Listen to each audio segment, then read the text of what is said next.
ഇന്നത്തെ വീഡിയോ എന്ന് പറഞ്ഞാൽ നമ്മൾ വാട്ടർ ടാങ്കിന് ഒരു സാധനം ഫിറ്റ് ചെയ്യാൻ മറന്നുപോയി. വേറൊന്നുമല്ല, ഈ ടാങ്കിന് നമ്മൾ ഫിറ്റ് ചെയ്തിട്ടുണ്ട്, പക്ഷേ അതിൻ്റെ അഡീഷണലായിട്ട് വെച്ച ടാങ്കിന് അത് ഫിറ്റ് ചെയ്തില്ല. കാരണം എന്ന് വെച്ചാൽ നമ്മൾ വീട്ടിലെ വരുന്ന വെള്ളം വളരെ സ്ലോ ആണ്. ആ സ്ലോവിൻ്റെ കാര്യം എന്താ?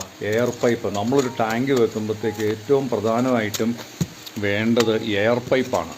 അതിന് എയർ പൈപ്പ് വെക്കാൻ വിട്ടുപോയത് കൊണ്ട് വെള്ളം വളരെ സ്ലോ ആണ്. അപ്പോൾ അതുകൊണ്ട് വെള്ളത്തിൻ്റെ സ്പീഡ് കൂട്ടുന്നതിന് വേണ്ടിയിട്ട് നമുക്ക് നല്ലൊരു എയർ പൈപ്പ് മുകളിലേക്ക് നമുക്ക് വെക്കണം.